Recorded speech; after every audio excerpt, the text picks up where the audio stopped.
First, we saw COVID-tested flights. Now we're seeing COVID-tested train trips. There's talk of COVID-tested movie theaters. Where is this gonna go next? COVID-tested trips to the bathroom? Gosh.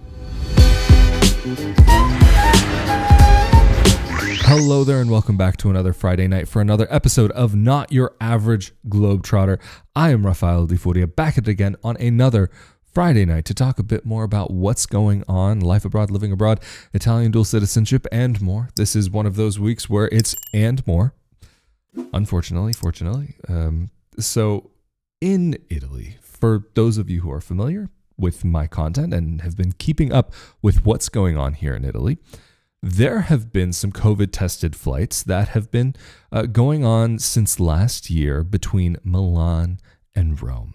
Then it was announced that there would be trips between Milan and Rome and the United States. And now that has been extended to train trips between Rome and Milan and Rome. Of course, there's not going to be train trips from the United States to Italy, but it is an interesting trend of seeing where these type of travel rules may actually be going. And I have heard murmurs in the background that there might be the possibility of this being brought into the realm of potentially sporting events, movie theaters, and so on. But in this video specifically, I wanted to talk about the trains because those are the only things that for the time being we know what's going on, because that is actually something as of today, Friday the 16th of April. This is something that actually has been just launched today. There are going to be two trains, one going from Milan and one going from Rome, but we'll get into that in a second. But the basics of what we're seeing in this moment is that these are going to be run on Italy's Frecce Rossa, the high-speed trains that go between some of the major cities on a couple of very high-speed routes here. They're generally quite comfortable to travel on, and I would actually almost compare it to traveling on a plane, just with a lot more space. But if you see me looking over to my notes here, if you're watching this on YouTube, just know I'm looking over to my notes. But no, this isn't actually travel across the board. This is just a test going between two cities, Rome and Milan, and this is something that they are looking to potentially expand. And I actually can't help but wonder how far this will be taken, because this is not something that we are seeing on regional trains or most train lines just at all. It's really only happening on two trips per day for the next little while at least. The CEO of the state railway has actually made his intention quite clear to include other cities later this spring and summer. And based on a quote given, they seem to have the goal to have the ability to travel in total safety to tourist destinations such as Florence, Venice, Naples, and many others. But interestingly enough, this also comes at a time when there have been discussions floating around Italy that much of the country may be in a yellow zone or out of lockdown in some aspect, starting from the end of April going through June. But for the time being, like this end of April, it's probably just the opening up and lessening of some of the rules that we're seeing. And that's going to come in different ways. But I'm not going to get into that in this video, what that's going to look like, because that's something that hasn't been defined as of the recording of this video, but something that I may make a video on at a later date if there's enough to talk about and there's really something worth updating you all on that really actually does change what things look like here. Because if there is something worth talking about, I'll go ahead and make those episodes. But if you don't hear from me and you don't hear these updates, that means that there's not much going on and we're not seeing a major difference in life here in Italy. I'll admit though that some of the more recent updates haven't been the biggest changes, but they are changes nonetheless. So anyway, getting back into this subject for this time. But if this is the case with the train system kind of being rolled out to more and more cities as the summer goes on, or at least spring and summer as they go on, I can't help but wonder how necessary these services actually may be. Because maybe it's just me here. Maybe it is just me. But I can't help but feel as though maybe the situation has been mismanaged from the beginning, and that as time goes on, we see a bunch of band-aids being slapped on here and there, all of these various issues that we are seeing pop up as time has gone on. And I really can't help but wonder, but what might have things looked like if Italy had taken a different approach, maybe like how New Zealand did early on in this whole situation, and shut things down? Because from what I've been hearing from friends over there is that life is not quite back to normal, but there is a lot of normal activity going on. So that's very surprising to hear that things there are going seemingly so well, while as here in Italy, it's a very different story. But of course, this is Italy, and unfortunately, snap decision making isn't one of the strong suits of the government here. But this is just a reality of the situation and how things work here. This is maybe a symptom of a different problem, so to speak. Again, though, it is interesting to see that this is being tested on one of the high-speed routes here in Italy because, like I was saying before, it does remind me of traveling by plane. So it is interesting to actually look and see what is happening in the airspace travel, whereas you have in the train area, that these kind of similar levels of quality of service are offering very similar features, so to speak, and they're serving their customers in a similar manner. So there is that part of me in the back of my mind. Are you only going to be quote unquote safe if you can actually afford to be safe moving forward? Is that what things are going to look like? Maybe a little conspiratorial, but just something that I do find fascinating. Anyway, for those of you who do enjoy train travel, because you do get a bit more space than what you get by traveling on a plane, the ability to walk around and maybe enjoy a little bit more. Although walking around on the trains these days is not something that seems like it's such a great idea.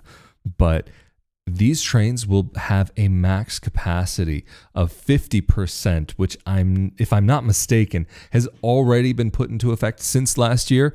But moving forward for this test, that's the way that things will be looking as well. Another clarification that I have heard being made is that not only the passengers will have to be tested, but also the staff traveling along with them will have to be COVID tested on these two train trips, one leaving Rome's Termini station at 8:50 a.m. and the other one leaving Milan Central Station at 6 p.m.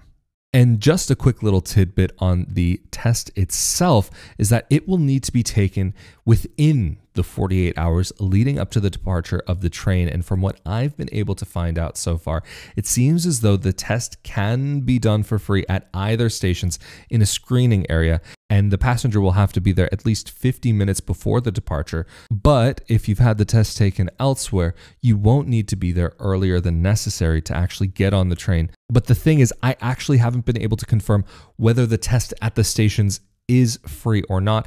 I've been seeing some places saying that it is free. I've been seeing other places saying, no, you have to pay for it. Either way, I haven't found confirmed information. But what I have been able to find out is that it seems as though the testing is required regardless of whether you've had the vaccine or not, that you will need to produce some type of negative test before being able to board the train itself. But actually, just in regard to the vaccine itself, just because that's been a popular question recently, in short, the rollout has been slow here in Italy, especially in comparison to the United States, or especially in comparison to, Israel, where they've have most of their citizens actually vaccinated. Italy hasn't been up to that level of vaccination.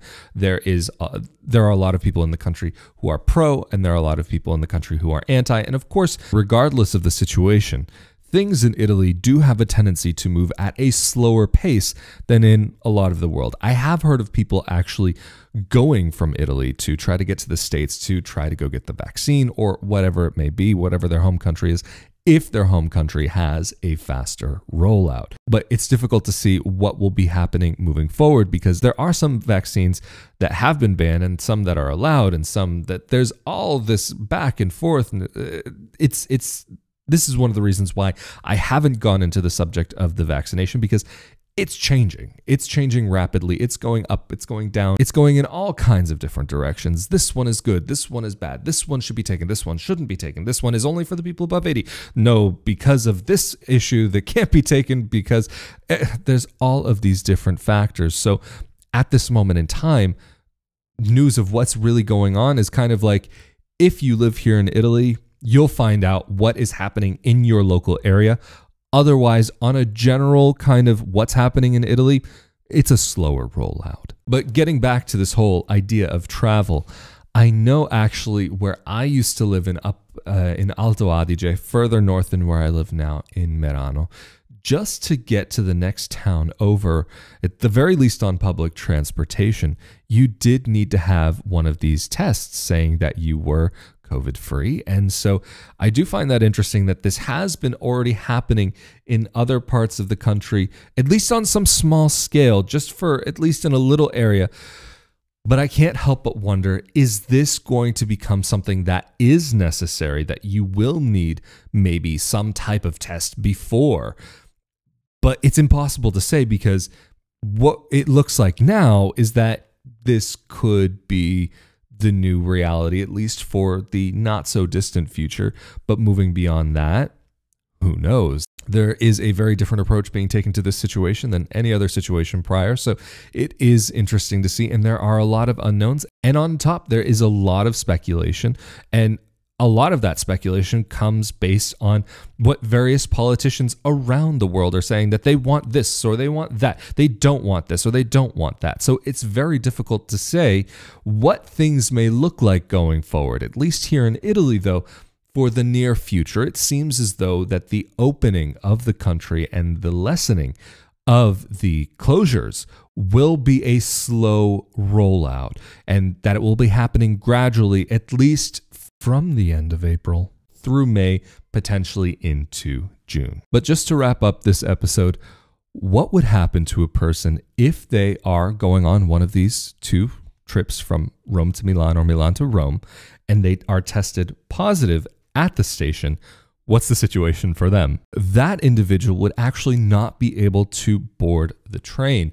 But what's supposed to happen would be that Trenitalia would issue a full refund, either in cash or as a voucher. But anyway, thank you all so much for joining me on another Friday night. Of course, a huge thank you to the patrons who help on a monthly basis to help make content like this possible. Thank you all so very much. And for those of you who bought the shirts, the mugs, the onesies, and more, the rafaeldifuria.com/NYAG gear. Thank you also very much for helping to make this content possible. It is truly appreciated. And of course, if you are interested in more content like this about moving to Italy, Italian dual citizenship, living life abroad, and updates from Italy, be sure that you're subscribed here on YouTube with the notification bell turned on. And if you could also give this video a like and share it with your friends, that would be greatly appreciated, because it does help out the channel. And of course, thank you all again so much for joining me on another Friday night. Of course, as always, I'm Rafael Di Furia. Stay safe, stay healthy, and I'll see you all next time.